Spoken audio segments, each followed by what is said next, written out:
정말 이제 길거리를 가더라도 정말 주변에 뭐가 있는지 누가 있는지 두리번거리면서 가야 되는 겁니까? 홍순빈 아나운서. 네, 어제 서울의 거리에서 보이는 대로 다른 사람들을 폭행한 남성이 체포가 됐습니다. 그 모습이 CCTV에 고스란히 담겨 있는데요. 그 모습부터 확인해 보도록 하겠습니다. 네, 서울의 한 주유소에 승합차 한 대가 들어오고 있습니다. 주유를 마친 운전자가 직원과 이렇게 이야기를 나누는가 싶더니 차를 세우고 사무실로 들어옵니다. 화면 오른쪽에 흰색 티를 입은 남성인데 이 남성이 직원의 목 부위를 붙잡기까지 합니다. 그리고 나서 이제 사무실 안에서 마치 절을 하는 듯한 뭔가 이상한 행동까지 보이는데 이렇게 이상한 행동을 보이고서는 다시 사무실 밖으로 나가서 이 직원들을 여러 차례 위협하기 시작합니다. 신고를 받고 출동한 경찰이 보이니까 이제 이 남성이 이제 경찰이 오고 있죠. 경찰이 이렇게 오고 있으니까 남성이 황급히 도망가기 시작하는데 이렇게 도망을 가서도 폭행은 계속됐다고 합니다. 공원을 지나다가 행인을 폭행한 뒤에 벽돌을 주워서 택시를 타고요. 이제 택시에서 내리는 장면입니다. 택시 운전사도 도망가고 있고 이렇게 택시에서 내리더니 이제 자전거를 타고 지나던 행인을 벽돌로 공격하는 모습까지 확인이 돼 있는데요. 이 남성 버스 후미 등을 벽돌로 부수다가 결국 경찰에 체포됐다고 합니다. 지금 오윤성 교수님 무슨 폭행 종합 세트도 아니고 지금 저 짧은 시간 안에 대체 몇 사람의 피해자가 생긴 겁니까 대체? 지금 그 20분 동안에 4명의 피해자가 발생을 했는데요. 네. 이것을 어떻게 보면은 걸어 다니는 그 시한폭탄이다 이렇게 그 묘사를 할 정도로 네. 무차별적으로 그리고 이제 자기하고 아무 상관이 없는 그런 사람들을 대상으로 해서 이제 폭행을 한 건데 사실 이런 그 범죄의 현상과 연관을 해가지고 일반적으로 사회에서 얘기되는 것이 이제 묻지마 범죄, 무동기 범죄, 불특정 다수 범죄 뭐 이런 식으로 얘기를 하고 있습니다. 이건 공식적인 어떤 그 범죄학적 용어는 아니지만 언론에서는 이런 현상을 설명을 하기 위해서 많이 이제 사용을 하고 있는데요. 피해자들 입장에서는 그야말로 그 마른 하늘에 날벼락을 맞은 거하고 똑같은 것이죠. 네. 그래서 이제 이런 것은 이전에 이 가해자와 피해자 사이에 있어서의 인간관계가 전혀 형성이 되어 있지 않거나 또는 그 전혀 이해할 수 없는 그런 이유로 인해서 공격을 하고 또는 공격을 당하는 것인데요. 특히 이제 이 사람은 뭐 조현병 환자라고 이제 알려져 있습니다. 정신병원에 이제 갔다 온 병력이 있다라고 얘기를 하고 네. 본인이 이제 기억을 하지 못한다라고 경찰에서 진술을 하고 있는데 네. 기억을 못하는 건지 못하는 척하는 건지 그거는 모르겠으나 네. 좌우간에 이제 저희들은 조금 하나 주목을 할 것은 경찰차는 보고 달아났다는 거예요. 아하. 그러니까 이제 경찰차에 대해서 본인은 인식을 하고 있긴 있는데 네. 자기보다 약한 상대에 대해서는 전혀 무방비 상태에 있는 사람들에 대해서 무차별 폭행을 했다라고 하는 그런 측면에서는 네. 저 사람에 대해서 조사를 더 해보면 네. 아마 여러 가지 어떤 그 개인을 둘러싸고 있는 그 개인적 또는 환경적, 가정적 원인이 저러한 행동을 하게끔 하는 동기가 되었을 것이다 이렇게 추정이 네. 됩니다. 지금 본인은 아무런 기억이 나지 않는다 이렇게 얘기를 했는데 그러면 앞서 그림을 보면서 그림 보셨던 장면을 토대로 얘기를 짚어보면 일단은 그럼 주유소에서 왜 저런 행동이 나왔느냐 봤더니 주유를 한 다음에 뭐 현금도 없었고 카드도 없었는지 계좌이체로 주유비를 주겠대요. 그래서 저 사무실 안에 들어갔던 거예요. 그런데 저 직원분이 손님 시간이 지났는데도 돈이 안 들어와요. 계좌로 입금이 안 됐어요. 그랬더니 그 사실을 알렸다고 다짜고짜 직원의 멱살 잡고 위협, 폭행하다가 그 직원분이 이제 생명의 위협을 느꼈겠죠. 그러니까 경찰에 신고했겠죠. 그러니까 아까 경찰이 달려왔잖아요.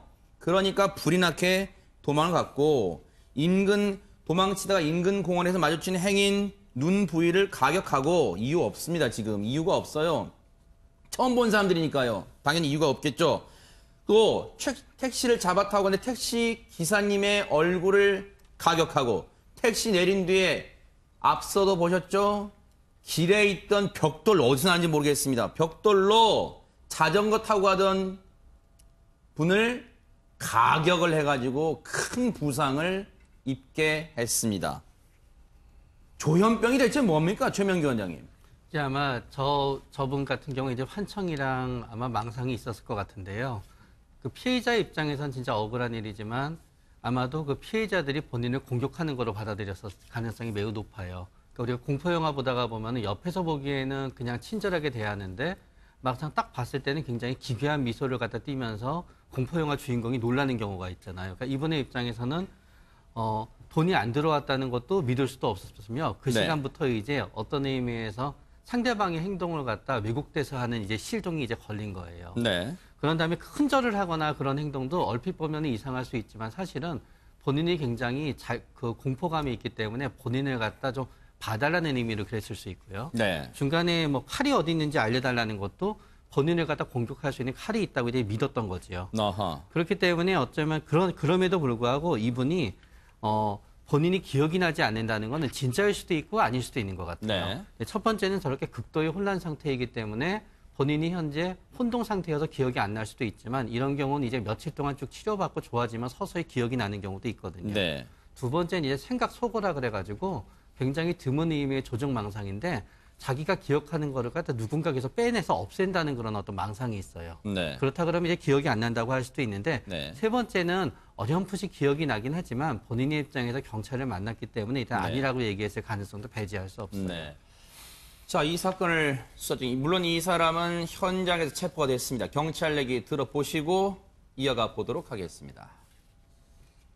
가족들 통해서 그런 치료를 한 이력이 있다고 하는데 사람이 그 조현병 환자, 정신분열 증세 그 환자여가지고 지금 자기가 무슨 한 행동 자체를 기억을 못해요. 모른다고 그래요. 네, 주유소에서 그러고 그다음에 나가서 이제 행인 한 명, 그다음에 택시기사, 택시를 내려서 행인 한 명, 그다음에 이제 버스 좀 되고 사람은 4명, 그다음에 이제 차가 한 대 있는 거죠. 이제 오늘 구속영장 신청할 예정이에요. 자, 그런데 손소 변호사님, 지금 네. 더 큰 사건, 더 큰 참사로 이어질 뻔했던 게 이 남성이 도망을 치면서 인근에 있는 또 마트에 들어가서 행패를 부렸다면서요. 아, 예, 그렇습니다. 사실 단순한 그런 폭행을 일회적으로 이제 일회성으로 했다고 하더라도 그런 것이 이제 범행의 어떤 습벽으로 인정될 수도 있습니다. 네. 뭐 과거에 여러 가지 그런 기존 범행을 했을 가능성이 있기 때문이죠. 네. 그런데 이 사건 같은 경우에는 사실 그 후에 또 마트에 들어가서 또 물건을 또 이제 막 헤집기도 하고요. 네. 그리고 또 흉기를 뭐 찾기도 했습니다. 아하. 이런 것 자체가 또 이제 범행이 될 가능성도 있는 것인데요. 특히 이제 할아버지를 폭행하다가 이제 직원들한테 이제 꼼짝 말아라. 뭐 흉기가 어디 있는지 말해라라고 이렇게 하기도 했다는데요. 네. 일단 이해하지 못할 그런 행동들을 여러 개를 이제 동시에 범한 것으로 보입니다. 네. 만약에 오 교수님, 저기서 정말 마트에서 지금 생각만 해도 오싹하고 끔찍합니다. 마트에서 정말 흉기를 찾아서 들었다면 정말 이건 더 큰 참사가 일어날 뻔했어요, 진짜. 그렇습니다. 지금 이제 뭐 상해를 당한 그 피해자 4명으로 국한되지 않고 네.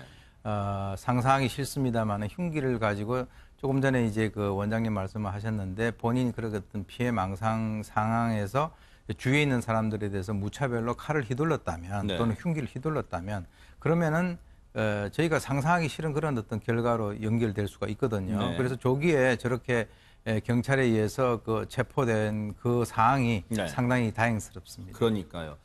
손수호 변호사님, 네. 이 남성이 지금 과거에 물론 이 치료 경력이 있습니다만 조현병을 앓고 있다는 게 혹시 뭐 감형의 사유가 되는 겁니까? 어떻습니까? 그럴 가능성이 충분히 있죠. 아, 그래요? 네, 형법에 보면은 이제 심신 장애인 규정이 있습니다. 네. 그래서 심신 상실의 상태면은 이제 처벌할 수가 없고요.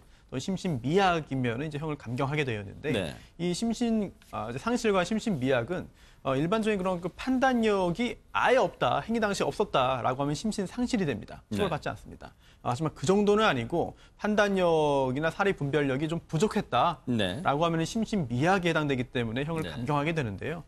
물론 조현병을 앓고 있었다라는 사실만으로 곧바로 심신 미약이 되지는 않습니다. 이제 과거의 그런 병력도 봐야 되고요. 또 행위 당시 어떤 상태였는지를 이제 신체 감정, 정신 감정을 통해서 확인을 해야 됩니다. 아하. 그 감정을 통해서 이제 재판장이 판단을 하게 되는데요. 여기서 심신미약이라고 판단이 된다면 이제 그 감경 사유가 될 수 있는데 네. 이제 이게 사실 병으로 인정을 받아야 돼요. 실제로 질병으로 인정받아야 되고 그로 인해서 정말 판단력이 부족했다. 미흡했다라고 인정받아야 하는 것이기 때문에 과연 이 남성의 경우에 그런 판단을 받을지 여부는 재판 과정을 거쳐봐야. 이 정도에서 끝났기에 정말 천만다행입니다. 지금 4분의 피해자분 정말 애꿎은 피해를 당했는데요. 이 법이 어떤 판단을 내릴지 한번 지켜보도록 하겠습니다.